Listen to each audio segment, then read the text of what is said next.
Good morning বন্ধুরা, আমাদের YouTube চ্যানেলে তোমাদের সবাইকে স্বাগত। ঠিক আছে, আমরা কি করছি না, আরবি এনটিপিসি গ্র্যাজুয়েট লেভেলের যে 2025-এ এক্সাম হয়েছিল, ঠিক আছে, 2025-এ যে এক্সাম হয়েছিল সেই এক্সামের প্রত্যেকটা শিফট অনুযায়ী আমরা কি করছি না, জিকের যে পোর্শনগুলো আছে সেই জিকের পোর্শনগুলো আমরা অ্যানালাইসিস করছি। এর আগে তোমাদের 6খানা ভিডিও দেওয়া হয়েছে এ রিলেটেড 6টা শিফটের। আজকে আমাদের কি না, এই 6 তারিখের সেকেন্ড শিফট হয়েছিল সেই সেকেন্ড শিফটের ভিডিও এটা, যেটাতে আমরা কি করব না, 6 তারিখে সেকেন্ড শিফটের কোশ্চেন, প্রশ্নপত্রে যতগুলো GK related GS related question এসেছিলো সেগুলোকে আমরা আলোচনা করব। ঠিক আছে, তো তোমাদের যদি লেকচারগুলো স্লো মনে হয় তো তোমরা একটু স্পিডটা বাড়িয়ে নিয়ে দেখো, যাতে কি তোমাদের অনেক টাইম সেভ হবে ও তোমরা তাড়াতাড়ি ভিডিওটি কমপ্লিট করতে পারবে।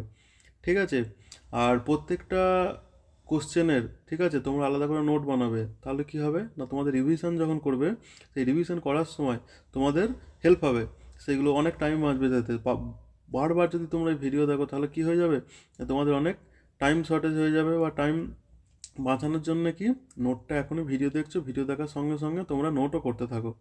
ঠিক আছে, তো চলো আমাদের কোশ্চেনগুলো দেখে নেওয়া যাক।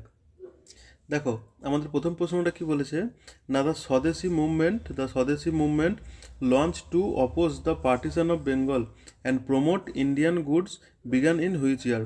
বলছে ভারত বিভাজনের বিরোধিতা এবং ভারতীয় পণ্যকে উৎসাহিত করার জন্য শুরু হওয়া যে স্বদেশি আন্দোলন কোন সালে শুরু হয়েছিল। তো স্বদেশি আন্দোলন কত সালে শুরু হয়েছিল না, স্বদেশি আন্দোলন শুরু হয়েছিল না 1905 সালে। কি আমরা দেখে নেবো এটা সম্বন্ধে। কি বলেছে না, এটি 1905 সালে শুরু হয়। আর কি লর্ড কার্জন কর্তৃক বঙ্গভঙ্গ ও যে 16ই অক্টোবর 1905 সালে এর বিরুদ্ধে প্রতিবাদ করা হয়। ঠিক আছে, না এই বিভাজনটি কী ছিল না, এই বিভাজনটি ছিল সাম্প্রদায়িক ও প্রশাসনিক ভিত্তির ওপর ভিত্তি করে হয়েছিল, কিন্তু এর আসল উদ্দেশ্য ছিল ভাগ করো ও শাসন করো। কী ছিল না, ডিভাইড অ্যান্ড রুল, এটাই ব্রিটিশদের কী ছিল, এম ছিল এই বঙ্গভঙ্গ করার জন্য। এই বয়কট এর মধ্যে আমরা কি করেছিলাম, এই যে আমাদের হচ্ছে স্বদেশি মুভমেন্ট হয়েছিল, স্বদেশি মুভমেন্টে আমরা কি করেছিলাম, ব্রিটিশ পণ্য বর্জন করেছিলাম। আর কি করেছিলাম না, স্বদেশি বা ভারতীয় পণ্যের প্রচার করা হয়েছিল, ভারতীয় জাতীয় শিক্ষার বিকাশ করা হয়েছিল, আর কি অর্থনৈতিক আত্মনির্ভরতার ধারণা দেওয়া হয়েছিল। ঠিক আছে, এর মধ্যে কি করা হয় না, বিদেশি কাপড়, ব্রিটিশ চিনি, লবণ এবং অন্যান্য পণ্য বর্জন করা হয়। এতে প্রচার কি করা হয় না, হাতে বোনা কাপড় বা খাদি, ভারতীয় শিল্প, এগুলিকে প্রচার করা হয়। এখানে কি হয় না, জনসভা, মিছিল এবং বিদেশি পণ্যের অগ্নি সংযোগ বা বিদেশি পণ্যের ওপর কি হয় না, আগুন জ্বালিয়ে দিয়ে এরকমভাবে প্রোটেস্ট করা হয়। ঠিক আছে, এই বঙ্গভঙ্গের আমাদের এখানে মেন লিডার যারা ছিল, ইম্পর্টেন্ট লিডার, তারা কে কে ছিল না, সুরেন্দ্রনাথ ব্যানার্জি, বালগঙ্গাধর তিলক, অরবিন্দ পাল, ঠিক অরবিন্দ ঘোষ, সরি, বিপিনচন্দ্র পাল, আর কি রবীন্দ্রনাথ ঠাকুর। ঠিক আছে, এই রবীন্দ্রনাথ ঠাকুর তিনি কি ঐক্যের প্রচার করেন এবং দেশাত্মবোধক গান লেখেন, কি ঐক্যের প্রতীক হিসাবে রক এখানে একটা ভুল হয়েছে, রাইটিংটা কি না, রক্ষাবন্ধন বা রাখি বন্ধন প্রবর্তন করেন। ঠিক আছে, না প্রাথমিকভাবে বাংলায় শুরু হয় এবং প্রথমে এটা কি বাংলাতেই শুরু হয়েছিল, আর পরে সেটা ছড়িয়ে পড়ে মহারাষ্ট্র, পাঞ্জাব, মাদ্রাজ এবং যুক্তপ্রদেশে। ঠিক আছে, এর প্রভাব কি হয়েছিল না, প্রথম গণভিত্তিক জাতীয়তাবাদী আন্দোলন ভারতীয় জাতীয়তাবাদকে শক্তিশালী করেছে। এটা এর ভিত্তি স্থাপন কি করেছিল না, এই যে গণভিত্তিক জাতীয়তাবাদী আন্দোলন ভারতীয় জাতীয়তাবাদকে শক্তিশালী করেছে। এর ফলে কি হয়েছে, পরে অসহযোগ আন্দোলন এবং কি সিভিল ডিসঅবিডিয়েন্স মুভমেন্ট বা আইন অমান্য আন্দোলনও শুরু হয় পরে। ঠিক আছে, এখানে কি ভারতীয় শিল্পের বৃদ্ধিতে উৎসাহিত করেছে। কি স্বদেশি প্লাস বয়কট, এটা কত সালে হয়েছিল না 1905 সালে। বঙ্গভঙ্গ কিসের সঙ্গে রিলেটেড না, স্বদেশি আন্দোলনের সঙ্গে রিলেটেড। লর্ড কার্জন কিসের সঙ্গে রিলেটেড না, বঙ্গভঙ্গের সঙ্গে রিলেটেড। আর রক্ষাবন্ধন কিসের জন্য কে শুরু করেছিল না, রবীন্দ্রনাথ ঠাকুর। এগুলো খুব ইম্পর্টেন্ট। এবারে সময়রেখা দেখে নেবো। 1903 সালে কী করা হয় না, বঙ্গভঙ্গের প্রস্তাব দেওয়া হয়। 1905 সালে কি না, স্বদেশি আন্দোলন শুরু করা হয়। আর কি 1906 সালে কি হয় না, জাতীয় শিক্ষা প্রতিষ্ঠান খোলা হয়। 1907 সালে কি সুরাট বিভাজন, এখানে কি কংগ্রেস, সুরাট বিভাজনে কী হয়েছিল, Congress, Indian national Congress, INC, এরা কি দুটি ভাগে ভাগ হয়ে যায়, একটা কি না চরমপন্থী আর একটা নরমপন্থী, একটা কি মডারেট আর একটা কি এক্সট্রিমিস্ট, মডারেট আর এক্সট্রিমিস্ট এই দুই ভাগে বিভক্ত হয়ে যায়। আর 1908 সালে কি নেতাদের কিছু কিছু নেতাদের গ্রেপ্তার করা হয়, এবং সর্বশেষে কি 1911 সালে এই বঙ্গভঙ্গ রোধ করা হয়। ঠিক আছে, পরের কোশ্চেন আমরা দেখব। পরের প্রশ্ন কি বলেছে না, what is the purpose of presenting Alt plus Tab on keyboard of a computer system? Computer সিস্টেমের কিবোর্ডেতে অল্ট প্লাস ট্যাব চাপার উদ্দেশ্য কী?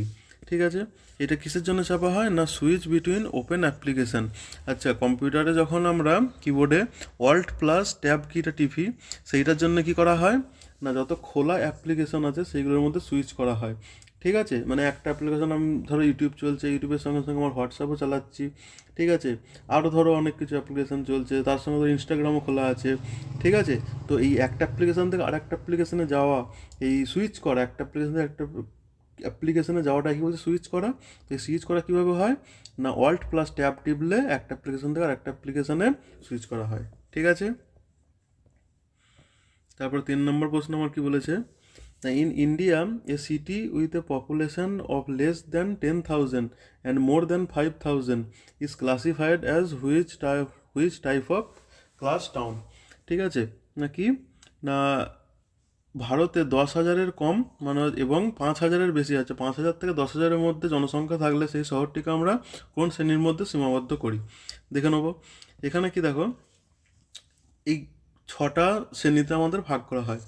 ঠিক আছে, শহরগুলিকে যদি সেখানে 1 লাখের বেশি থাকে সেটা হচ্ছে প্রথম শ্রেণী, 50,000 থেকে 99,999 পর্যন্ত থাকলে সেটা কি না দ্বিতীয় শ্রেণী বা যে ক্লাস 2 এর মধ্যে পড়ে। আর তৃতীয় শ্রেণী কোনটা, 20,000 থেকে 49,999 পর্যন্ত থাকলে। আর চতুর্থ শ্রেণী কোনটা না, 10,000 থেকে 19,999 পর্যন্ত থাকলে। পঞ্চম শ্রেণী কি, 5,000 থেকে 9,999, মানে 10,000-এর থেকে কম আর 5,000-এর থেকে বেশি থাকলে সেটা কিসের আন্ডারে আসবে না, পঞ্চম শ্রেণীর আন্ডারে। তাহলে আমাদের কোশ্চেনটা কি বলেছিল না, in India a city with population of less than 10,000 and more than 5,000 is classified as which types of town? এটা আমাদের অ্যান্সার কী হয়ে যাবে না, অপশন 3 ক্লাস 5 টাউন। ঠিক আছে, পরের প্রশ্ন আমরা দেখব। পরের প্রশ্ন কি বলেছে না, in India which of the following is a ground water based irrigation source? ভারতের নিম্নলিখিতগুলোর মধ্যে কোনটি ভূগর্ভস্থ জলভিত্তিক সেচ উৎস? ঠিক আছে, মানে ভূগর্ভ থেকে জল নিয়ে আমাদের যে চাষবাসগুলো হয়, ঠিক আছে, সেইগুলোর মধ্যে এর মধ্যে কোনটা? পুকুর তো আমার ভূগর্ভ জল নিয়ে করা হচ্ছে না। ট্যাঙ্ক বা জলাশয় এটাও নয়। ঠিক আছে, এটাও নয়। আচ্ছা, রিভার বা ক্যানেল এটাও নয়। তাহলে আমাদের কি ওপেন ওয়েল বা খোলা কুয়াতে কী করা হয় আমাদের না, এইটা হচ্ছে আমাদের ভূগর্ভস্থ জলের একটি উৎস।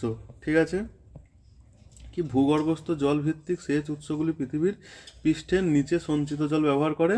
খোলা কুয়া এবং নলকূপ ভূগর্ভস্থ জলস্তর থেকে জল তোলে, তাই এগুলো ভূগর্ভস্থ জলের উৎস। ঠিক আছে, তারপরে 5 নম্বর প্রশ্নটা কি বলেছে না, consider a hierarchical file system if a user attempt to delete a non empty directory using standard delete directory command without any recursive option, what is the most likely outcome? আচ্ছা, একটি হায়ারকিয়াল ফাইল সিস্টেমের কথা ভাবুন। যদি কোনো ব্যবহারকারী recursive option ছাড়াই একটি স্ট্যান্ডার্ড ডিরেক্টরি ডিলিট কমান্ড ব্যবহার করে একটি খালি নয় এমন ডিরেক্টরিটি মুছে ফেলার চেষ্টা করে, তাহলে সবথেকে সম্ভাব্য ফলাফল কি হবে না, অপশন 4 কি বলেছে, the operating system will return an error আর indicating that the directory is not empty. ঠিক আছে, পরের প্রশ্ন দেখব। পরের প্রশ্ন আমাদের 6 নম্বর প্রশ্ন কি বলেছে, what does OCI stand for in the context of Indian citizenship? কি না, ভারতীয় নাগরিকত্বের প্রেক্ষাপটে ওসিআই এর পূর্ণরূপ কি? ওসিআই কি, OCI stand for overseas citizen of India, overseas citizen of India, option 3। OCI মানে কি, ওভারসিজ সিটিজেন অফ ইন্ডিয়া। এই ওসিআই সম্বন্ধে আমরা কি একটু জেনে নেব। কি না, OCI stand for overseas citizen of India. OCI কি কার্ড হোল্ডার্স, এই OCI card holders enjoy benefits like, মানে যাদের ওসিআই কার্ড আছে এরা কি কি বেনিফিট পায় না, ভারতে কি একাধিবার প্রবেশের জন্য আজীবন ভিসা, এদের আজীবন ভিসা দেওয়া হয়, ভারতে যতবার খুশি আসতে যেতে পারে।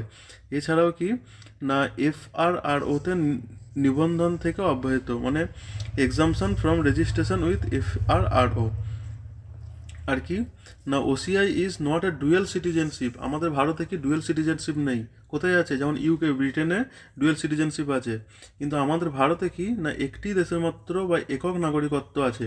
তাহলে কি ওসিআই কি একটি দ্বৈত নাগরিকত্ব নয়? কারণ ভারতে দ্বৈত নাগরিকত্ব অনুমোদন করে না।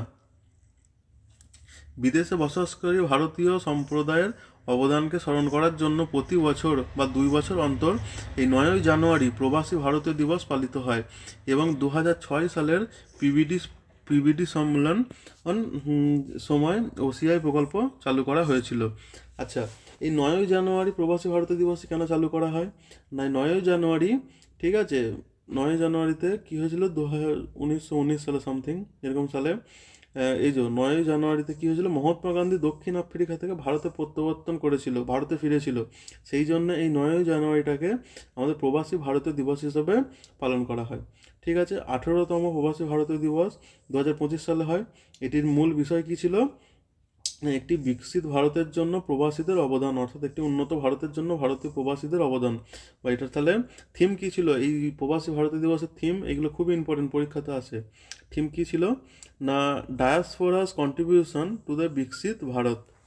ঠিক আছে, পরের প্রশ্ন দেখব। পরের প্রশ্ন কি বলেছে না, which leader presides over the 1929 Lahore session of Indian National Congress, where the resolution for Purna Swaraj was passed. খুব ইম্পর্টেন্ট। ঠিক আছে, এটা থেকে অনেক কোশ্চেন আসে পরীক্ষাতে। কে করেছিল এটা? না, অ্যান্সার হয়ে যাবে জওহরলাল নেহেরু। 1929 সালের যে লাহোর সেশন হয়েছিল সেটার প্রেসিডেন্ট কে ছিল? না, জওহরলাল নেহেরু। কি না, লাহোর অধিবেশন, এটা কত সালে হয়েছিল? 1929 সালে। এর সভাপতি কে ছিল? জওহরলাল নেহেরু সভাপতি ছিল।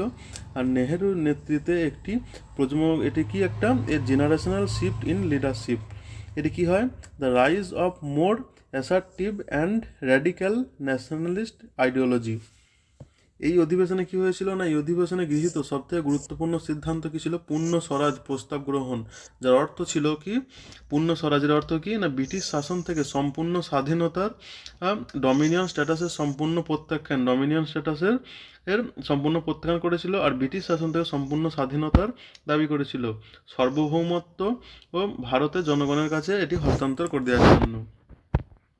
এই প্রস্তাবটি আনুষ্ঠানিকভাবে কংগ্রেসের লক্ষ্যকে সাম্রাজ্যের মধ্যে সংস্কার থেকে পরিবর্তন করে সাম্রাজ্য থেকে সম্পূর্ণ মুক্তি, কি ব্রিটিশ সাম্রাজ্য থেকে সম্পূর্ণরূপে মুক্তে রূপান্তরিত করে। ঠিক আছে, কংগ্রেস 26শে জানুয়ারি 1930কে স্বাধীনতা দিবস হিসেবে ঘোষণা করে। এই কারণে কি পরবর্তীকালে 26শে জানুয়ারি প্রজাতন্ত্র দিবস হিসেবে পালিত হয়, এই ঐতিহাসিক ঘোষণাকে সম্মান জানানোর জন্য।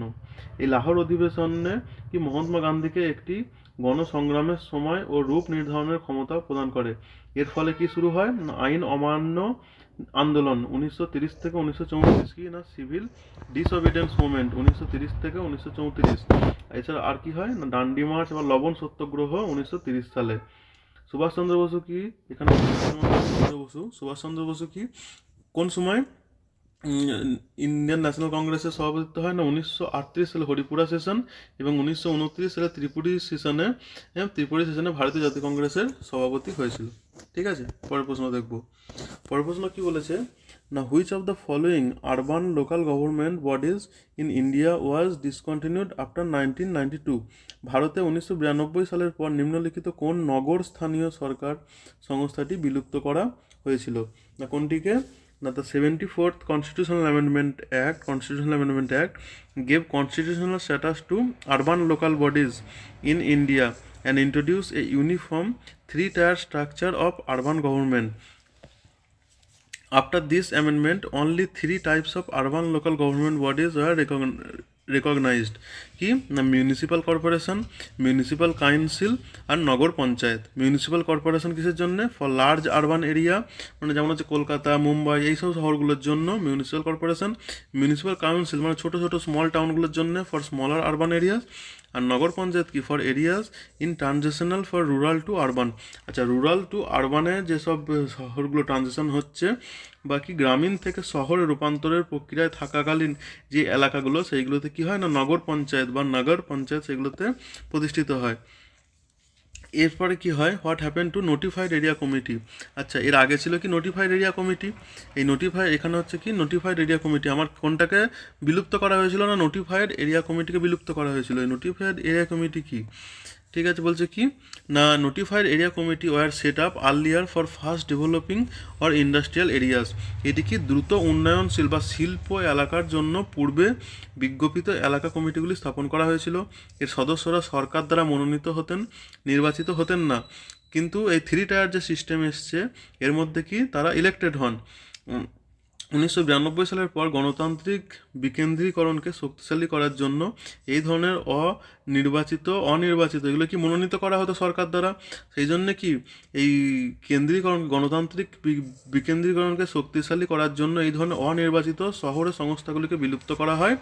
সুতরাং কি না, 74তম সংশোধনের পর বিজ্ঞপ্ত এলাকা কমিটিগুলোকে বন্ধ করে দেওয়া হয়।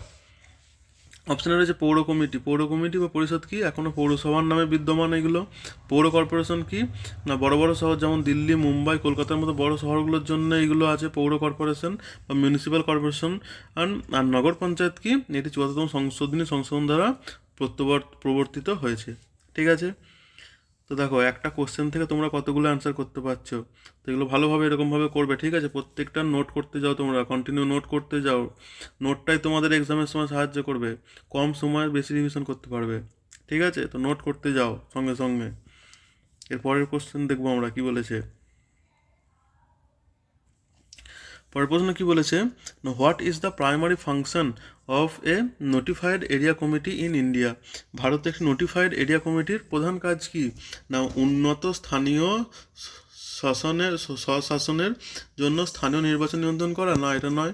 তারপরে কি overseas military areas to help address to military and civil issue, সামরিক ও বেসরকারি সমস্যা সমাধানে সহায়তা করার জন্য সামরিক এলাকাগুলো তত্ত্বাবধান করা, না এটা আমরা আগেই আলোচনা করলাম, ঠিক আছে, আগের প্রশ্নতেই। হ্যান্ডেল পোর্ট অ্যাক্টিভিটিগুলোকে বা বন্দরের কার্যক্রম পরিচালনা করা, এটাও অ্যান্সার নয়। তাহলে আমাদের অ্যান্সার পেয়ে যাবো option 4, manage developing towns due to get a municipality status. যে সমস্ত উন্নয়নশীল শহরে পৌরসভা মর্যাদা পেতে চলেছে সেগুলোর ব্যবস্থাপনা করা। ঠিক আছে, কি না পৌরসভা মর্যাদা পেতে চলা উন্নয়নশীল শহরগুলোতে ব্যবস্থাপনা করা। নোটিফাইড এরিয়া কমিটি কি, আগের কোশ্চেন আমরা তোমাদের বললাম কি নোটিফাইড এরিয়া কমিটি ছিল এক ধরনের শহরের স্থানীয় সরকার সংস্থা যা রাজ্য সরকার এমন এলাকাগুলোর জন্য তৈরি করত যেগুলো দ্রুত উন্নয়নশীল, শিল্পগতভাবে গুরুত্বপূর্ণ এবং কি যা তখনও একটি পূর্ণাঙ্গ পৌরসভা হিসাবে ঘোষিত হওয়ার জন্য প্রস্তুত ছিল না। এই ধরনের এলাকাগুলিতে শহুরে প্রশাসন ও নিয়ন্ত্রণের তখনও পৌরসভার মানদণ্ড পূরণ করতো না। আচ্ছা, এনএসি এর নোটিফাইড এরিয়া কমিটির প্রাথমিক কাজ কি না, নোটিফাইড এরিয়া কমিটির প্রধান কাজ ছিল উন্নয়নশীল শহরগুলিতে প্রশাসন ও ব্যবস্থাপনা করা, মৌলিক নাগরিক সুবিধা প্রদান করা, যেমন স্যানিটেশন, রাস্তা, জল সরবরাহ, আলো ইত্যাদি। ভবিষ্যতে পৌরসভার উন্নতি করার জন্য এলাকাটিকে প্রস্তুত করা। সুতরাং এনএসিগুলো গ্রামীণ শাসন ব্যবস্থা এবং একটি পূর্ণাঙ্গ পৌরসভা ব্যবস্থার মধ্যে একটি অন্তর্বর্তীকালীন প্রশাসনিক সংস্থা হিসেবে কাজ করতো। নাকি NAC act as a transitional administrative body between rural government and a full ফ্লেজ municipal system. ঠিক আছে, পরের প্রশ্ন দেখবো। পরের প্রশ্ন কি বলেছে না, which movement or idea is associated with the Wardha scheme of basic education কি 1937 সালে প্রস্তাবিত ওয়ার্ধা মৌলিক শিক্ষা প্রকল্পের সঙ্গে কোন আন্দোলন বা ধারণা জড়িত? কি হয়ে যাবে না অপশন 1, নাই তালিম অর বেসিক এডুকেশন। কি নাই তালিম বা বুনিয়াদী শিক্ষা ওয়ার্ধা পরিকল্পনাটা কত সালে এসেছিল? 1937 সালে।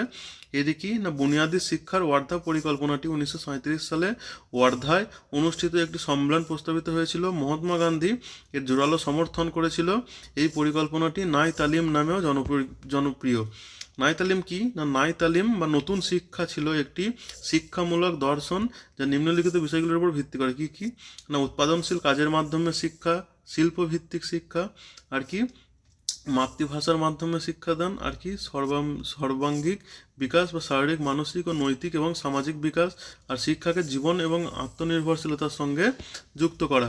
গান্ধীজি বিশ্বাস করতেন যে শিক্ষার উদ্দেশ্য হওয়া উচিত কি, শিক্ষার্থীদের স্বনির্ভর করে তোলা, শ্রমের মর্যাদা বৃদ্ধি করা, আর কি না চরিত্র গঠন এবং সামাজিক দায়িত্ববোধ তৈরি করা। এই ওয়ার্ধা পরিকল্পনার উদ্দেশ্যগুলো কি না শিশুদের 7 থেকে 14 বছরের জন্য বিনামূল্যে এবং বাধ্যতামূলক শিক্ষা প্রদান করা, চরকা, বয়ন এবং কৃষির মতো শিল্পের মাধ্যমে জ্ঞান প্রদান করা, আর কি না সরকারি তহবিলের ওপর নির্ভরতা কমানো, আর সামাজিকভাবে দায়িত্বশীল নাগরিক তৈরি করা। ঠিক আছে, তারপরে 11 নম্বর প্রশ্ন কি বলেছে, রান্নাঘরের কোন প্রক্রিয়াটি অভিশ্রবণের একটি উদাহরণ। ঠিক আছে, তাহলে এখানে আমরা ফার্স্টে জানবো কি আমরা না অভিশ্রবণটা কি। অভিশ্রবণ কি না, অভিশ্রবণ মানে হলো একটি পাতলা স্তরের যেমন কোষ প্রাচীরের মধ্য দিয়ে পানি বা জল, যেদিকে পানির পরিমাণ বেশি বা জলের পরিমাণ বেশি সেখান থেকে যেদিকে জলের পরিমাণ কম সেদিকে প্রবাহিত হয়। মানে কি না যেখানে জলের পরিমাণ বেশি সেখান থেকে যেদিকে জলের পরিমাণ কম সেদিকে প্রবাহিত হয়। ঠিক আছে, অভিশ্রবণ। এবার এখানে কি বলেছে না অভিশ্রবণের কোনটা উদাহরণ হয়ে যাবে না প্লেসিং র mango in container salt solution, কাঁচা আমকে ঘন লবণ দ্রবণে রাখা, না মশলা একসাথে গুঁড়ো করা, মশলা একসাথে গুঁড়ো করা এটা অ্যান্সার হবে না, খাদ্য দ্রবণকে নাইট্রোজেন দিয়ে ফ্ল্যাশ করা এটাও অ্যান্সার হবে না, দুধে পান্তা সেদ্ধ করা, যে বয়েলিং পাস্তা সেদ্ধ করা এটাও অ্যান্সার হবে না। তাহলে আমাদের অ্যান্সার কী হয়ে যাবে না প্লেসিং র mangoes in container salt solution, concentrated salt solution. কি না লবণ পানিতে কাঁচা আম, এটি একটি অভিশ্রবণ। কাঁচা আমের কোষের ভেতর প্রচুর পরিমাণে জল থাকে আর বাইরে লবণ দ্রবণে জলের পরিমাণ কম থাকে, তাই জল আম থেকে বেরিয়ে লবণ পানিতে চলে আসে এবং আমটি নরম হয়ে যায় এবং সংকুচিত হয়। পানির বা জলের এই চলাচলই হলো অভিশ্রবণ। ঠিক আছে, তারপরে প্রশ্ন দেখব। পরের প্রশ্ন কি বলেছে না in a multitasking operating system what role does RAM primarily play when multiple applications are open simultaneously. একটি মাল্টিটাস্কিং অপারেটিং সিস্টেমে যখন একাধিক অ্যাপ্লিকেশন একই সাথে খোলা থাকে তখন প্রধানত কী ভূমিকা পালন করে র্যাম কি ভূমিকা পালন করে কি করে না এটি ইট acts as a permanent storage for install software, না এটা নয়। It temporarily holds active program data and instruction to enable fast switching between tasks, এইটা অ্যান্সার হয়ে যাবে আমাদের। তাহলে র্যাম কী করে এই কাজগুলির মধ্যে দ্রুত পরিবর্তন সম্ভব করার জন্য সক্রিয় প্রোগ্রাম ডেটা এবং নির্দেশাবলী সাময়িকভাবে ধারণ করে। ঠিক আছে, র্যাম কি না র্যাম হলো একটি র্যান্ডম অ্যাক্সেস মেমোরি, যেটা হলো কম্পিউটারের স্বল্পমেয়াদী কার্যকালীন মেমোরি। এটি সেই ডেটা এবং নির্দেশাবলী সংরক্ষণ করে যা সিপিইউ বর্তমানে ব্যবহার করছে। তাহলে কম্পিউটারে আমি ধরো সাপোজ হোয়াটসঅ্যাপ চালাচ্ছি, ঠিক আছে, বা ক্রোম ব্রাউজার চালিয়েছি, তো ক্রোম ব্রাউজারে আমি যে কাজগুলো করছি সেইগুলো আমার কি না র্যামের মধ্যে সঞ্চিত থাকবে, সেই ডেটাগুলোকে সঞ্চিত থাকবে। আবার কি সঙ্গে সঙ্গে আমি কি ক্রোম ব্রাউজারের সঙ্গে আমি এদিকে সাপোজ ধরো তোমার MS পাওয়ার পয়েন্টটা খুলেছি, তো সেটাও ডেটা সংগ্রহ থাকবে। তাহলে যে কম্পিউটারে আমরা কারেন্টলি যে কাজগুলো করছি সেইগুলো ডেটাগুলো কি র্যামে আমার সঞ্চিত থাকবে। মাল্টিটাস্কিং অপারেটিং সিস্টেমে র্যামের ভূমিকা কি না যখন একই সময়ে অনেক অ্যাপ্লিকেশন খোলা থাকে, ব্রাউজার, মিউজিক প্লেয়ার, ডকুমেন্ট ইত্যাদি সব রকম, র্যাম সাময়িকভাবে সংরক্ষিত করে কি প্রোগ্রামের নির্দেশাবলী চলমান প্রতিটি অ্যাপ্লিকেশনের সক্রিয় ডেটা। আর এটি সিপিইউকে সাহায্য করে কি অ্যাপগুলোর মধ্যে দ্রুত পরিবর্তন করতে, কুইকলি সুইচ বিটুইন একটা অ্যাপ থেকে অন্য অ্যাপে যেতে, আর কি বিলম্ব ছাড়াই একাধিক কাজ মসৃণভাবে চালাতে, কি run multiple task smoothly without delay. তার মানে কি বেশি র্যাম যত বেশি র্যাম হবে তত ভালো মাল্টিটাস্কিং পারফরমেন্স তত বেশি হবে। ঠিক আছে, স্থায়ী স্টোরেজ অপশানে যেগুলো ছিল স্থায়ী স্টোরেজ কি এটি একটি হার্ড ডিস্ক এসএসডি এর কাজে, এটা এসএসডির কাজ র্যামের নয়। আচ্ছা, প্রিন্টিংয়ের কাজগুলো সারিবদ্ধ করে এটা প্রিন্টার পুলার দ্বারা পরিচালিত হয়। ব্যবহারকারী ইনপুট ডিভাইসগুলো সরাসরি র্যাম দ্বারা নয় বরং আইও কন্ট্রোলার এবং সিপিইউ দ্বারা পরিচালিত হয়। ঠিক আছে, 13 নম্বর প্রশ্ন দেখব। 13 নম্বর কি বলেছে, what is the purpose of one nation one permit scheme proposed by the ministry of road and transport and highway. তাহলে সড়ক পরিবহন ও মহাসড়ক মন্ত্রণালয় কর্তৃক প্রস্তাবিত এক জাতি এক পারমিট প্রকল্পের উদ্দেশ্য কী? না এটির উদ্দেশ্য কী হয়ে যাবে?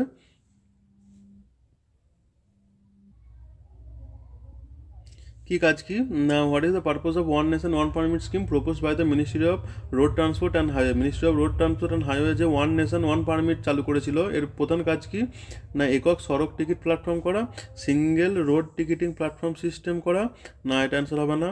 কমন সিভিল এভিয়েশন লাইসেন্স, সাধারণ বেসামরিক বিমান চালাচল লাইসেন্স, না এটাও নয়। Is of transports for inter state freight vehicle, আন্তঃরাষ্ট্র পণ্যবাহী যানবাহনের জন্য পরিবহনের সহজীকরণ, এটা আমাদের অ্যান্সার হয়ে যাবে। ঠিক আছে, নাকি এক দেশ এক পারমিট কি না এটি সড়ক পরিবহন ও কি মহাসড়ক মন্ত্রক কর্তৃক প্রস্তাবিত একটি প্রকল্প, যার উদ্দেশ্য হলো রাজ্য জুড়ে পণ্য পরিবহনকে সহজ ও দ্রুততর করা। কি না রাজ্য জুড়ে পণ্য ও পরিবহনকে সহজ ও দ্রুততর করা। এই প্রকল্পের উদ্দেশ্য কি না আগে কি ছিল, আগে ট্রাকগুলোর জন্য বিভিন্ন রাজ্যের জন্য আলাদা পারমিটের প্রয়োজন হতো। এর ফলে কি বিলম্ব ও বা ডিলে, কাগজপত্রের সংক্রান্ত জটিলতা এবং অতিরিক্ত খরচা হতো।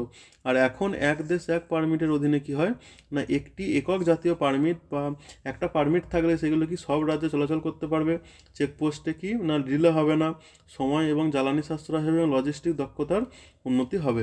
ঠিক আছে, এর মূল লক্ষ্য কী ছিল না মূল লক্ষ্য ছিল ভারত জুড়ে পণ্যবাহী যানবাহনের মসৃণ এবং সহজ চলাচল। ঠিক আছে, পরের প্রশ্ন দেখব। পরের প্রশ্ন কি বলছে, হু অ্যাডমিনিস্ট্রেটেড দ্য কি agrahara lands during the post Gupta period? গুপ্ত পরবর্তী যুগে অগ্রহার ভূমিকে পরিচালনা কারা করত? না এটা কি হচ্ছে না অগ্রহার জমিকে পরিচালনা করত দ্য ব্রাহ্মিনস বা ব্রাহ্মণরা। তাহলে কি অগ্রহার ভূমিকে কে পরিচালনা করত না ব্রাহ্মণরা গুপ্ত যুগে। অগ্রহার ভূমি কি ছিল? অগ্রহার ছিল রাজাদের দ্বারা প্রধানত ব্রাহ্মণদেরকে প্রদত্ত করমুক্ত ভূমি। মানে রাজারা ব্রাহ্মণদের ঘরে যে করমুক্ত জমি দিত সেইগুলোকে কি বলা হতো না অগ্রহার ভূমি। ঠিক আছে, এই অনুদানগুলি গুপ্ত পরবর্তী যুগেও প্রচলিত হয়েছিল। এর উদ্দেশ্য কি ছিল না বৈদিক শিক্ষা, ধর্মীয় কার্যকলাপ এবং গ্রামীণ এলাকায় প্রশাসনিক স্থিতিশীলতা। কারা এই ভূমিগুলো পরিচালনা করত না যেসব ব্রাহ্মণ অগ্রহার অনুদান পেতেন তারাই এই ভূমি পরিচালনা করত, ভূমি থেকে ফসল সংগ্রহ করত এবং স্থানীয় প্রশাসন ও বিচার ব্যবস্থা নিয়ন্ত্রণ তারাই করত। ঠিক আছে, কি না তারা অগ্রহার গ্রামগুলির ওপর অর্থনৈতিক ও প্রশাসনিক উভয় প্রকার কর্তৃত্ব ভোগ করতেন। এতে ব্রাহ্মণরাই অগ্রহার ভূমি পরিচালনা করতেন। ঠিক আছে, 15 নম্বর প্রশ্ন কি বলেছে না হোয়াট ইজ দ্য গ্রাম সভা in the context of Panchayati Raj system in India? ভারতে পঞ্চায়েতি রাজ ব্যবস্থার প্রেক্ষাপটে গ্রাম সভা কি না এটি একটি ব্লক স্তরের কমিটি, না এটা judicial bodies of urban areas, না এটা কি না the deliberative assembly for all eligible village resident. গ্রাম সভা তাহলে কি না গ্রাম সভা হচ্ছে গ্রামের সকল যোগ্য বাসিন্দাদের নিয়ে গঠিত একটি আলোচনা সভা। নাকি না গ্রামের সকল যোগ্য বাসিন্দাদের করে নিয়ে একটি গঠিত কি আলোচনা সভা। এখানে কি করা হতো না পঞ্চায়েতি রাজ ব্যবস্থায় গ্রামসভা হলো গ্রামীণ স্থানীয় ও স্বশাসনের মৌলিক এবং সবচেয়ে গুরুত্বপূর্ণ একক। আর গ্রামসভা হলো একক সাধারণ সংস্থা যা গ্রামের ভোটার তালিকার নাম অন্তর্ভুক্ত থাকা সকল প্রাপ্তবয়স্ক সদস্য 18 বছর বা তার বেশি বয়সে নিয়ে গঠিত। এর সাংবিধানিক মর্যাদা কবে আসে না 1992 সালের 73তম সংবিধান সংশোধন আইনে 243A 243A অনুযায়ী এই অনুচ্ছেদে অন্তর্ভুক্ত রয়েছে একটি গ্রাম সভাকে রাজ্য আইনসভা কর্তৃক নির্ধারিত কাজগুলো করার ক্ষমতা প্রদান করে। গ্রামসভা সমান হচ্ছে কি সাংবিধানিক সংস্থা। গ্রামসভা কি একটা সাংবিধানিক সংস্থা, এটা বিধিবদ্ধ বা উপদেষ্টা সংস্থা নয়। এর গ্রামসভার এবার কাজ কি না গ্রামসভার কাজ হচ্ছে কি গ্রামের উন্নয়ন পরিকল্পনা ও কর্মসূচি অনুমোদন করা, গ্রাম পঞ্চায়েতের বার্ষিক বাজেট অনুমোদন করা, সরকারি প্রকল্পের জন্য সুবিধাভোগী নির্বাচন করে গ্রাম পঞ্চায়েতের কার্যক্রম পর্যালোচনা করে, আর কি না সামাজিক নিরীক্ষার জন্য একটি মঞ্চ হিসাবে কাজ করে। গ্রামসভা গ্রাম পঞ্চায়েতের উপর নিয়ন্ত্রণ রাখে। কী নিয়ন্ত্রণ রাখে ডেমোক্রেসি, রোল ইন ডেমোক্রেসি, ডেমোক্রেসিতে এর রোল কি না গণতন্ত্রের ভূমিকা কি গ্রাম পর্যায়ে প্রত্যক্ষ গণতন্ত্র নিশ্চিত করে, আর কি জনগণের অংশগ্রহণ এবং স্বচ্ছতা প্রচার করে, জবাবদিহিতা এবং বিকেন্দ্রীকরণের শক্তিশালী করে, কী করে না strengthen the accountability and decentralisation. এবার হচ্ছে কি গ্রাম সভা আর গ্রাম পঞ্চায়েতের মধ্যে পার্থক্য কি না গ্রাম সভা কি গ্রামবাসীদের সাধারণ সংস্থা, গ্রাম পঞ্চায়েত কি না নির্বাচিত কার্যনির্বাহী সংস্থা। গ্রাম সভা কি আলোচনাধর্মী আর গ্রাম পঞ্চায়েত কি প্রশাসনিক। গ্রাম সভার কি এটি স্থায়ী সংস্থা আর গ্রাম পঞ্চায়েত কি 5 বছর, এর মেয়াদ থাকে কত না 5 বছর। ঠিক আছে, পরের প্রশ্ন দেখবো। পরের প্রশ্ন কি বলেছে, what is the primary contributor to the sour taste in food like lemon, vinegar and yogurt, মানে লেবু, ভিনিগার এবং দইয়ের মতন খাবারে টক স্বাদের প্রধান কারণ কি? কারণ এর মধ্যে কি আছে? অ্যাসিড আছে। তাহলে অ্যাসিডের জন্য টক স্বাদগুলো কিসের জন্য হয়? না অ্যাসিডের জন্যে। কি না অ্যাসিড হলো এমন একটি পদার্থ যা জলীয় দ্রবণে হাইড্রোজেন আয়ন উৎপন্ন করে এবং এই আয়নগুলি অনেকটা খাবারের টক স্বাদের জন্য দায়ী। যেমন লেবুতে কী আছে না সাইট্রিক অ্যাসিড, ভিনিগারে কী আছে অ্যাসিটিক অ্যাসিড, দইয়েতে কী আছে ল্যাকটিক অ্যাসিড। অন্যান্য বিকল্পগুলো কেন ভুল? অ্যালকোলয়েড কি সাধারণত স্বাদে তেঁতো হয়, যেমন হচ্ছে কুইনাইন, ক্যাফেইন।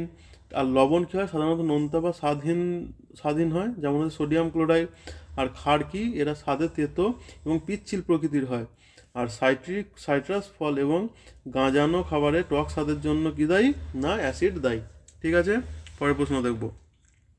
কি বলছে না free legal aid is the part of the Indian constitution, বিনামূল্যে আইনি সহায়তা ভারতীয় সংবিধানের কোন অংশে অন্তর্ভুক্ত? এটি directive principal state policy, directive প্রিন্সিপালে আছে। ঠিক আছে, কি না ভারতীয় সংবিধানের 39A অনুচ্ছেদ অনুযায়ী বিনামূল্যে আইনি সহায়তা প্রদান করা হয়, যা রাষ্ট্রীয় নীতির নির্দেশমূলক নীতি বা ডিপিএসপির একটি অংশ। 39 অনুচ্ছেদটি কি রাষ্ট্রকে নিম্নলিখিত নির্দেশ দেয়? এই নির্দেশগুলো দেয়। কী নির্দেশ দেয়? না সমান ন্যায় বিচার নিশ্চিত করা, সবার জন্য সমান ন্যায় বিচার, বিনামূল্যে আইনি সহায়তা প্রদান করা যাতে অর্থনৈতিক বা অন্যান্য অক্ষমতার কারণে ন্যায় বিচার থেকে কেউ বঞ্চিত না হয়। এর যে কি এক্সাম ফ্যাক্টর গুরুত্বপূর্ণ পরীক্ষার তথ্যগুলো কি কি না এটাই কোন অংশে আছে না চতুর্থ অংশে আছে বা পার্ট 4-এ আছে, সংবিধানের পার্ট 4-এ আছে। এটির প্রকৃতি কি? এটা অবিচারযোগ্য, আদালত দ্বারা সরাসরি বলবৎযোগ্য নয়। আর এটা কি না অ্যাডেড বাই কখন অ্যাডেড হয়েছে না 42তম সাংবিধানিক সংশোধন আইন 1976 দ্বারা এটি কি অ্যাড করা হয়েছে আমাদের সংবিধানে। ঠিক আছে, অন্য বিকল্পগুলো কেন ভুল? প্রস্তাবনা কি ন্যায় বিচার, স্বাধীনতা, সমতার মতো আদর্শগুলোকে উল্লেখ করে, নির্দিষ্ট বিধান নয়। মৌলিক অধিকার কি? এটি বলবৎযোগ্য অধিকার, বিনামূল্যে আইনি সহায়তা সরাসরি এখানে অন্তর্ভুক্ত নয়। আর মৌলিক কর্তব্য কি নাগরিকদের কর্তব্য, এটি 51 এতে আছে। ঠিক আছে, 18 নম্বর প্রশ্ন আমাদের কি বলেছে? নোট করছো তো? নোট করতে যাও, কন্টিনিউ তোমরা। 18 নম্বর প্রশ্ন কি বলেছে? Which of the following best explain why uracil is not in RNA instead of thiamine? আচ্ছা, নিচের কোনটি সবথেকে ভালোভাবে ব্যাখ্যা করে যে কেন আরএনএতে থাইমিনের পরিবর্তে ইউরাসিল থাকে? থাইমিনের পরিবর্তে ইউরাসিল থাকে, এটিকে না থাইমিনের পরিবর্তে ইউরাসিল থাকে, নিচের কোনটি ব্যাখ্যা করে ভালোভাবে? নাকি ইউরাসিল ইনহ্যান্স আরএনএ স্পাইলিং, মানে হচ্ছে ইউরাসিল আরএনএ স্পাইলিং উন্নত করে না, এটা অ্যান্সার হবে না। Thymine is not recognised by ribosome দ্বারা থাইমিন স্বীকৃত হয় না, এটা অ্যান্সার হবে না। Thymine inhibits transcription, thymine transcription বাধা দেয়, এটাও নয়। Uracil is energetically cheaper to synthesis, এইটা অ্যান্সার হয়ে যাবে আমার অপশন 4। তাহলে কি না ইউরাসিল যে সংশ্লেষণ করতে কম শক্তির প্রয়োজন হয়, আরএনএ বা থাইমিনের পরিবর্তে ইউরাসিল ব্যবহার করে, কারণ ইউরাসিল সংশ্লেষণ করতে কম শক্তির প্রয়োজন হয়। কি না থাইমিন এটা কি একটি মিথাইল ইউরাসিল এতে একটি অতিরিক্ত CH3 গ্রুপ থাকে। এই মিথাইল গ্রুপটি যোগ করার জন্য কি হয় না, থাইমিনে এই মিথাইল গ্রুপটি CH3 গ্রুপটিকে যোগ করার জন্য অতিরিক্ত এনজাইমেটিক ধাপ এবং শক্তির প্রয়োজন হয়।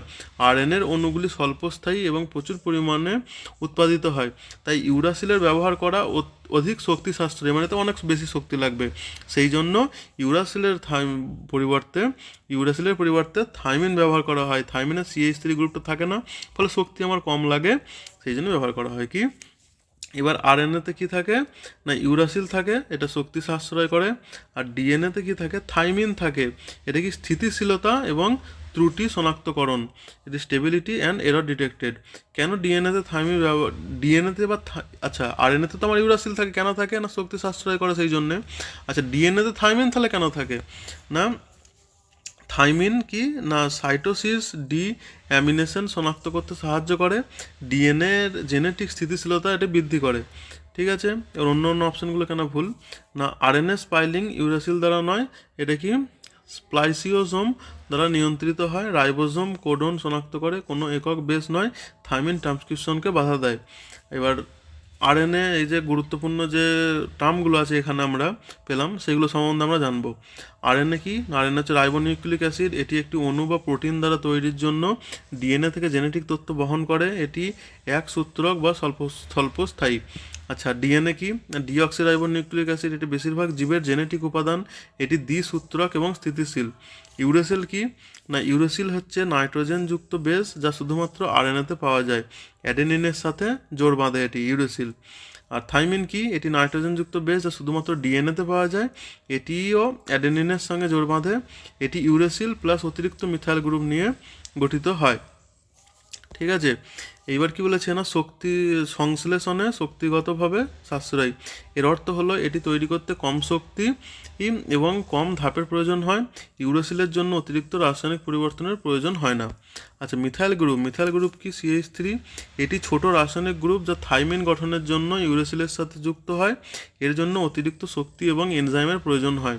RNA স্পাইলিং কি, এটি একটি প্রক্রিয়া যেখানে RNA থেকে অতিরিক্ত অংশ অপসারণ করা হয়, এটি স্পাইলোসিওজোম দ্বারা সম্পন্ন হয়, ইউরেসিল দ্বারা নয়।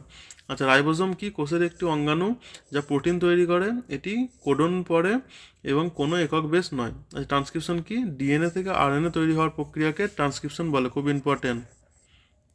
ঠিক আছে, পরীক্ষা প্রশ্ন আছে এটা। ট্রান্সক্রিপশন কি না, DNA থেকে RNA তৈরির প্রক্রিয়াকে আমরা ট্রান্সক্রিপশন বলি। ঠিক আছে, এর পরের প্রশ্ন দেখে নেব। পরের প্রশ্ন কি বলেছে না, which Indian English poet first poetry collection title the Striders published in 1966 receive the poetry book recommendation.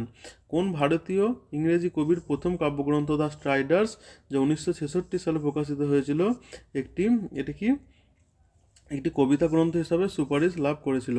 এটা কি হয়ে যাবে না, একে রামানুজনের বুক, এই যে দ্য স্ট্রাইডার্স কে লিখেছিল না একে রামানুজন। ঠিক আছে, তারপরে 20 নম্বর প্রশ্ন কি না, 20 নম্বর প্রশ্ন দেখে নেব। 20 নম্বর প্রশ্নটা কি বলেছে, when using replace function control H is in MS PowerPoint, which of the following option allow user to replace only whole word and not part of words? MS PowerPoint-এ রিপ্লেস ফাংশন কন্ট্রোল এজ ব্যবহার করার সময় নিচের কোন অপশনটি ব্যবহারকারীদের শুধুমাত্র সম্পূর্ণ শব্দ প্রতিস্থাপন করতে এবং কি না শব্দের অংশ প্রতিস্থাপন না করতে সাহায্য করে? ঠিক আছে, কী হয়ে যাবে আমার right answer option 3, find whole words only, শুধুমাত্র সম্পূর্ণ শব্দ খুঁজুন। ফাইন্ড হোল ওয়ার্ডস অনলি, পুরো শব্দটা এটা দিলে, এই অপশানটি দিলে কি হবে না, পুরো শব্দটাই বদলাবে, শব্দের ভেতরের অংশ বদলাবে না। ঠিক আছে, তো সহজ এটা কীভাবে বোঝা যাবে? আচ্ছা আমি যদি ক্যাটকে খুঁজি তাহলে কি শুধু ক্যাটই বদলাবে, এর ক্যাটাগরি বদলাবে না, মানে কি এটা ক্যাটই থাকবে, ক্যাটটা বদলাবে না, কারণ এখানে ক্যাট পুরো শব্দ নয়, শুধু একটা অংশ। অন্য অপশানগুলো কেন ঠিক নয় না, এটি কি ক্যার একটি পুরো শব্দ, এটি একটি অংশ নয়। আচ্ছা, অন্য অপশানগুলো কেন ভুল? না কি বলেছে, না ইউজ ওয়াইল্ড কার্ডস, বিশেষ প্যাটার্ন খোঁজার জন্য। এই ওয়াইল্ড কার্ডসটা কিসের জন্য? বিশেষ প্যাটার্ন খোঁজার জন্য ব্যবহৃত হয়। সাউন্ডস লাইক, এটি কি একই রকম উচ্চারণের শব্দ খোঁজে। আর ম্যাচ কেস, এটি কি বড় হাতের এবং ছোট হাতের অক্ষর মেলায়। ঠিক আছে, তাহলে to replace only the replace only complete words in MS PowerPoint use find whole words only. ঠিক আছে, পরের প্রশ্ন দেখব। 22 নম্বর প্রশ্ন আমাদের কি বলেছে, না which of the following is not A feature for substance farming, বাকি নিম্নলিখিত কোনটি জীবন ধারকমূলক কৃষির বৈশিষ্ট্য নয়, বা ট্র্যাডিশনাল, এটা কি না ইউজ অফ, আচ্ছা জীবন ধারকমূলক কৃষির উদ্দেশ্য কোনটা নয়, না use of high end machinery, উন্নত যন্ত্রপাতির ব্যবহার। কি না দেখে নেব, না সাবস্টেন্স ফার্মিং বা জীবন ধারকমূলক কৃষি হলো এমন কৃষি পদ্ধতি যেখানে কৃষক নিজের ও পরিবারের খাওয়ার জন্য ফসল উৎপাদন করেন, বাজারে বিক্রির জন্য নয়। ঠিক আছে, এই সাবস্টেন্স ফার্মিংয়ের বৈশিষ্ট্য কি, এটি ট্র্যাডিশনাল সিড ভ্যারাইটিস, পুরনো দেশি বীজ ব্যবহার করা হয়, এবং কি ইউজ অফ ফার্মিং লেবার, পরিবারের সদস্যরা এই কাজ করেন, আর ম্যানুয়াল এগ্রিকালচার প্র্যাকটিস, এবং কি হাত ও সাধারণ সরঞ্জাম দিয়েই চাষ করা হয়। ঠিক আছে, এই সাবস্টেন্স ফার্মিং কোথায় কোথায় হয়, উড়িষ্যা, বিহার, ওয়েস্ট বেঙ্গল, উত্তরপ্রদেশ, এইসব জায়গায় হয়। Substance farming is common in densely populated state, মানে কি যেখানে বেশি মাত্রার পপুলেশন আছে সেই সব জায়গাগুলোতে এই সাবস্টেন্স ফার্মিং করা হয়। ঠিক আছে, এবার বাকি যে আরও ফার্মিংয়ের পদ্ধতিগুলো আছে সেগুলো আমরা দেখব। 1 নম্বর কি না আমার কমার্শিয়াল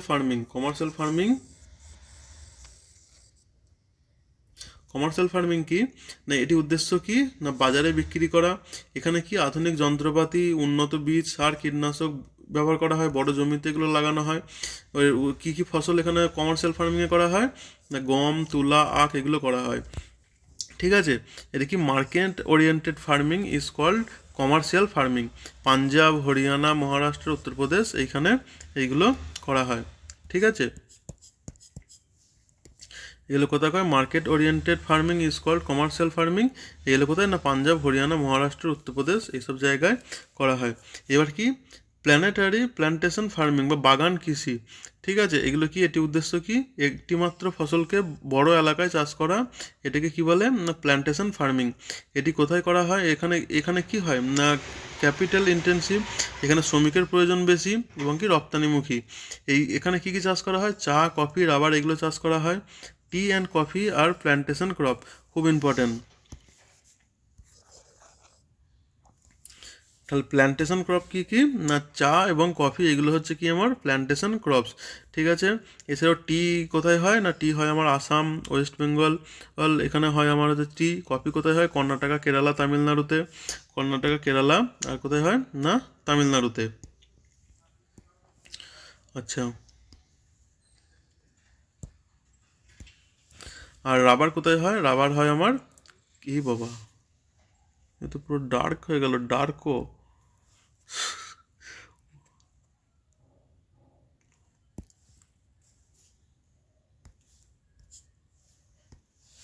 তাহলে রাবার কোথায় হয়, রাবার হয় আমার কেরালাতে। ঠিক আছে, এরপরে কি আছে আমাদের না শিফটিং কাল্টিভেশন বা স্থানান্তরিত কৃষি বা জুম। এটি কোথায় হয় না এটি কিভাবে করা হয় না জঙ্গল পুড়িয়ে এই চাষ করা হয়, কয়েক বছর পর পর এখানে কি জমি বদলানো হয়। এটি কোথায় করা হয় এই শিফটিং কাল্টিভেশন, এটি উত্তর পূর্ব ভারতে করা হয়। উত্তর পূর্ব ভারতে আসাম, মেঘালয়, মিজোরাম, নাগাল্যান্ড এইসব জায়গায় করা হয়। Shifting cultivation is also called jhum cultivation. তাহলে শিফটিং কাল্টিভেশনকে কি বলা হয় না শিফটিং কাল্টিভেশনকে বলা হয় কি আমার না ঝুম কাল্টিভেশন। খুব ইম্পর্টেন্ট, শিফটিং কাল্টিভেশন থেকে অনেক প্রশ্ন এসছে। ঠিক আছে, এই পেপারগুলোকে অ্যানালাইসিস করতে করতে আমি দেখছি এই শিফটিং কাল্টিভেশন থেকে অনেক কিন্তু প্রশ্ন এসছে, তা তোমরা এটা ভালোভাবে করবে। আচ্ছা, তারপর আমাদের কি আছে না মিক্সড ফার্মিং বা মিশ্র কৃষি কি এর মধ্যে কি করা হয় চাষ প্লাস পশুপালন একসঙ্গে করা হয়। এর সুবিধা কি, এতে আয়ের ঝুঁকি কম থাকে, আর গোবর সার হিসাবে এই যে পশুপালন করা হয় পশুপালনের সেই গোবর সার এগুলো সার হিসাবে ব্যবহৃত হয়। ঠিক আছে, তো এখানে কি ক্রপস প্লাস লাইভ স্টকস মানে হচ্ছে চাষ এবং পশুপালন একসঙ্গে করাটাকে মিক্স ফার্মিং বলে। এগুলো কোথায় হয় মেনলি পাঞ্জাব, হরিয়ানা, উত্তরপ্রদেশে এই মিক্সড ফার্মিং হয়। এরপরে কি আমাদের ড্রাই ফার্মিং। ড্রাই ফার্মিং কোথায় করা হয় না শুষ্ক কৃষি। এটি কি কম বৃষ্টিতে করা হয় এবং সেচের অভাব এখানে দেখা যায়। সেই ফসল কি কি না বাজরা, জোয়ার এগুলো এখানে করা হয়। Dry farming is practice in low rainfall area, যেখানে লো রেনফল বা কম বৃষ্টিপাত হয় সেই সব জায়গায় এটি করা হয়। ঠিক আছে, এইটা কোথায় কোথায় হয় না রাজস্থান, মহারাষ্ট্র, কর্ণাটকা এইসব জায়গাতে এই আমার ড্রাই ফার্মিং করা হয়। এরপরে কি না ওয়েট ফার্মিং বা আর্দ্র কৃষি। এটিতে কি হয় না বেশি জলের দরকার পড়ে। এটি কি ভারী বৃষ্টি বা সেচ এগুলোর মাধ্যমে করা হয়। এর মেন ফসল কি না ধান। তাহলে ওয়েট ফার্মিংয়ের ওয়েট ফার্মিংয়ের মেন আমার কি চাষ করা হয় না ধান চাষ করা হয়। Rice cultivation needs wet farming. এই ওয়েট ফার্মিং এটি কোথায় করা হয় না ওয়েস্ট বেঙ্গল, আসাম, উড়িষ্যা, অন্ধ্রপ্রদেশে করা হয়। ঠিক আছে, পরের প্রশ্ন দেখব। পরের প্রশ্ন কি বলেছে না which of the following is not surrounded features of the Thar desert. নিম্নলিখিতের মধ্যে কোনটি থর মরুভূমির পার্শ্ববর্তী বৈশিষ্ট্য নয়। একটা কী হয়ে যাবে না বিন্ধ্যা হিলস বা বিন্ধ্যা পর্বতমালা। থর মরুভূমির পাশে কি আরাবল্লী রেঞ্জ আছে, রান অফ কাচ আছে, আর ইন্ডাস রিভার বা সিন্ধু সমভূমিও আছে, কিন্তু বিন্ধ্য পর্বত নেই। কেন না এই বিন্ধ্য পর্বত কোথায় আছে না বিন্ধ্য হিলস ভারতের মধ্য ভারতে অবস্থিত, থর মরুভূমির কাছে নয়। ঠিক আছে, দ্য থার্ড ডেজার্ট ভারতের উত্তর পশ্চিমে অবস্থিত। এর চারপাশে কিছু নির্দিষ্ট ভৌগোলিক বৈশিষ্ট্য রয়েছে। আরাবল্লী রেঞ্জ কোথায় থর মরুভূমির পূর্ব প্রান্তে অবস্থিত, রান অফ কচ দক্ষিণ পশ্চিমে অবস্থিত, আর ইন্ডাস রিভার কোথায় অবস্থিত না পশ্চিমে অবস্থিত। তারপর 24 নম্বর প্রশ্নটা আমার কি বলেছে না what is the difference between dragging text with the mouse left click and control plus dragging text in MS Word. Control plus dragging text in MS word.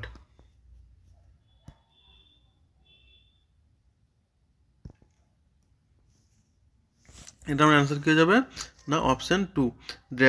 Dragging moves of the text কি dragging text drag করলে copy paste স্থানান্তরিত হয় এবং dragging plus delete কন্টেক্সটে কী হয় dragging paste drag করলে টেক্সটে মুছে যায় এবং কন্ট্রোল প্লাস ড্র্যাগ করলে পেস্টে অপশান কী যাবে আমার অপশান 2। ঠিক আছে, কি বলছে না কন্ট্রোল প্লাস ড্র্যাগ এইটা করলে আমার কি হয় না কন্ট্রোল প্লাস ড্র্যাগ করলে নির্বাচিত টেক্সটের একটি কপি তৈরি হয় এবং আগের জায়গায় টেক্সটটি থাকবে।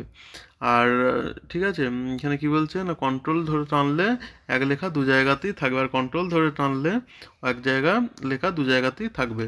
ঠিক আছে, আর অনলি ড্র্যাগ শুধুমাত্র যদি ড্র্যাগ করি আমি লেফট ক্লিক প্লাস ড্র্যাগ করি সেক্ষেত্রে কী হবে নির্বাচিত টেক্সট এক জায়গা থেকে অন্য জায়গায় চলে যায়, আগের জায়গা থেকে টেক্সট সরে যায়।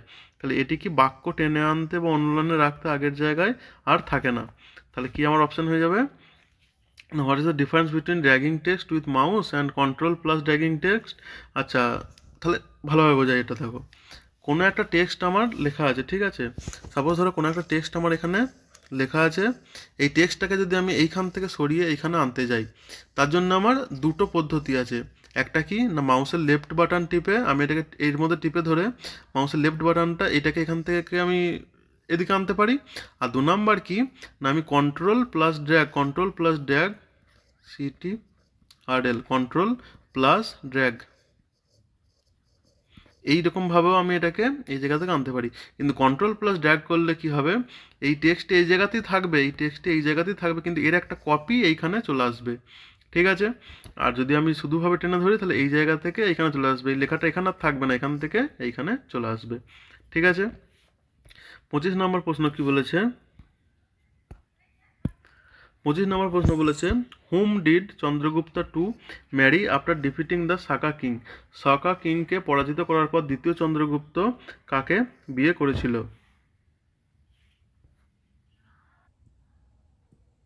কি না যে এটা কি আনসার হয়ে যাবে না কুবের নাগা। ঠিক আছে, নাকি না শক হচ্ছে কি বা শক রাজা কি রাজাকে পরাজিত করার পর দ্বিতীয় চন্দ্রগুপ্ত কুবের নাগাকে বিয়ে করেন। কুবের নাগা কে ছিল একজন শক রাজকুমারী ছিল, একজন শাখা রাজকুমারী ছিল। এই বিবাহ ছিল একটি রাজনৈতিক মৈত্রী। এটি দ্বিতীয় চন্দ্রগুপ্তকে পশ্চিম ভারতের ওপর নিয়ন্ত্রণ সুসংহত করতে সাহায্য করেছিল। এর গুরুত্বপূর্ণ উপাধি কি দ্বিতীয় চন্দ্রগুপ্ত বিক্রমাদিত্য নামও পরিচিত ছিল। ঠিক আছে, পরের প্রশ্ন দেখব। পরের প্রশ্ন কি বলেছে what is the title, what is the title of the first poetry collection by নিসাম ইজাবেক? নিসাম ইজাবেক one of the most celebrated poets in Indian English literature. ভারতীয় ইংরেজি সাহিত্যের অন্যতম বিখ্যাত কবি নিসিম ইজেকিয়েলের প্রথম কাব্যগ্রন্থের নাম কি? প্রথম কাব্যগ্রন্থের নাম কি হয়ে যাবে?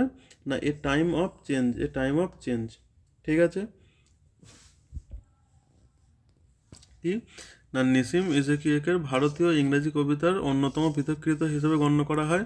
তার প্রথম কাব্যগ্রন্থ কি? এ টাইম অফ চেঞ্জ। 1952 সালে এটি প্রকাশিত হয়েছিল।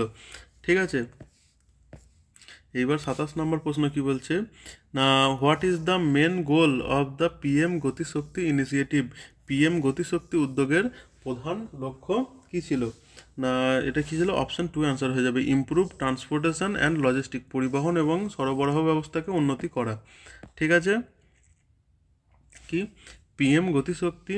পিএম গতিশক্তি হলো ভারত সরকার কর্তৃক চালু করা মাল্টি মডেল সহযোগের জন্য একটি জাতীয় মহাপরিকল্পনা। এর প্রধান লক্ষ্য কী ছিল? সারা দেশে পরিবহন সরবরাহ ব্যবস্থা এবং অবকাঠামো সমন্বয়ে উন্নতি করা।